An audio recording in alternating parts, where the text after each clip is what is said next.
The crumb of comfort is Keir Starmer's personal ratings and the fact that people aren't particularly enamoured with Labour. But unfortunately, next to that is a cup of cold sick, which is basically that people are utterly fed up with the Conservatives. The Prime Minister is warning people of the risk that Labour will end up in government propped up by the SNP and the Lib Dems. But is that a realistic prospect? We can speak this morning to Ben Page, Chief Executive of Ipsos, the polling organisation. Morning, Ben. Good morning. Just try and help us make sense of it all, because we had this projected national vote share over the weekend from the local elections showing a 9-point lead for Labour, which is substantial but much smaller than the average of the national polls over recent months, which have been around a 20, even 25% lead for Labour. So what is the reality? Well, I think the national polls are telling you the national reality, and the local elections tell you what was happening in local elections. So very crudely, you can't, unless you're being slightly devious, read across from local elections directly to national ones. Most people didn't, in those places where they could vote, most people didn't even bother voting, which is normally the case in local elections in this country.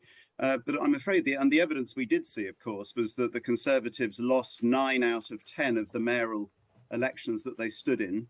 And in London, in particular, where Suzanne Hall took a fairly right-wing stance against a relatively unpopular incumbent, Sadiq Khan, where the Londoners are divided over Sadiq's record. Nevertheless, Sadiq Khan got an increased majority, and part of the reason is, frankly, Suzanne Hall was even less popular than Sadiq Khan. So when Rishi Sunak says the UK is heading for a hung parliament, is he wrong? I think it's for the birds, to be honest, at the moment. If you look at the swing in Blackpool South, 30% or so, you look at these local election results, which we haven't seen anything of this kind since just before Labour won a landslide in 1997. And finally, you look at Keir Starmer, and Keir Starmer isn't particularly popular, but it's always compared to what? If you look at how people rate Keir Starmer as best possible candidate for being Prime Minister, with Rishi Sunak, he's got double the score of Rishi Sunak. Are there any crumbs of comfort, Ben, for the Conservatives? I mean, I've heard some Tories say that they think their voters are staying at home as opposed to switching to Labour. And I suppose if that is true, it begs the question as to whether they could persuade them to vote Conservative again in time for the next election. So is there any silver lining for the Tories? Well, the silver lining is that Keir Starmer isn't particularly popular. If he becomes Prime Minister, no leader of the opposition with his personal ratings will have ever become Prime Minister with ratings that are that relatively weak. But having said that, it's more about just people being fed up with the Conservatives. It's not that Labour has laid out a promising agenda of change and everything else. Most people, they aren't always sure exactly what Labour is, but they know that they don't like the Conservatives. So the crumb of comfort is Keir Starmer's personal ratings and the fact that people aren't particularly enamoured with Labour. But unfortunately, next to that is a cup of cold sick, which is basically that people are utterly fed up with the Conservatives. And my one message to the Conservatives would be from the United States. And there's a very wise Republican there called David Frum. And David says, if you lose an election after offering voters ham and eggs, most parties' first instincts are to say, how about double ham and eggs? And he says it takes 2 or sometimes 3 elections to start listening to the public again. That's what the Conservatives have to do. And what would double ham and eggs look like in this instance, Ben? I mean, well, it would be more flights to Rwanda, pushing boats back into the Channel, restricting immigration as much as possible, more moving to the right. More culture wars stuff, etc. All the things that they've been trying, but just with wheels on, if you like. The evidence is, however, that while that might encourage their core activists to go out and vote, it will not help them in securing a majority in Parliament. So Suella Braverman, who suggests almost that the reason the Conservatives aren't doing better is because they haven't been conservative enough, is wrong. I'm afraid they've tried all that, and they've gone off to the right progressively since their victory in 2019, post-COVID, and it's not working. And doing more of it will just be a repeat of what happened after 1997, when they did the same type of thing. You may remember, the Are You Thinking What I'm Thinking campaign against Tony Blair by Michael Howard about immigration. It doesn't work. It's only when you go back to the centre in this country, that you start to pick up votes again.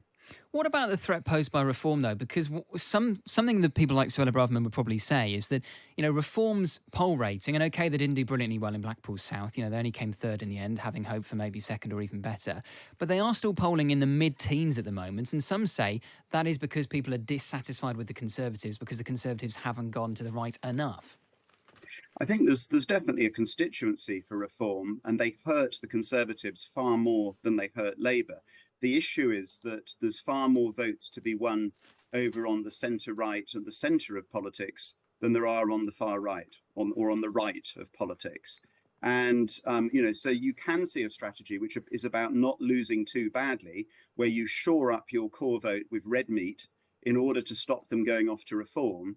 But in the end, it doesn't stop most people who are just fed up with the Conservatives.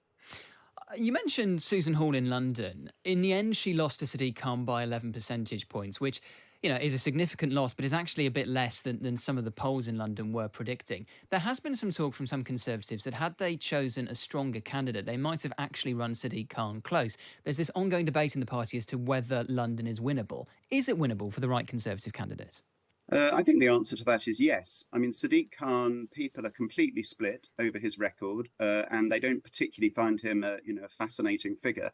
And so Boris Johnson showed when he was being liberal, championing London, a Conservative can win London. And people aren't, most people aren't ideological. There are a lot of younger graduates who are wondering about where they're going to get their first home, how they're going to buy a house in London or get somewhere decent to live, even if it's rented. But nevertheless, no, a Conservative, and this is the point, to be elected nationally, the Conservatives have to be in the frame of mind about putting up a candidate who could actually appeal to Londoners. And it is not impossible.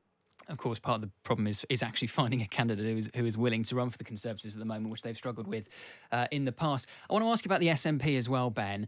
John Swinney, we're expecting to be confirmed as the next SNP leader later today, and then, of course, he'll become First Minister in due course.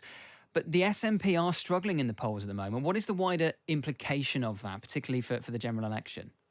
Well, I mean, the big implication is, of course, that Labour used to just weigh their votes in Scotland back, 20 plus years ago, before the referendum in 2014. And we are seeing a return of these sort of progressive, left-wing leaning voters who typically would normally be Labour voters in most of the UK, had been voting SNP because Labour had basically neglected them and taken them for granted, and now are going to be returning to Labour by some margin. And Labour will pick up a number of seats in Scotland, up to 20 seats, and that again takes the pressure off them down in England, where they always have a tougher fight. Ben, really appreciate your time. Thank you so much. Ben Page there, Chief Executive of the polling organisation Ipsos.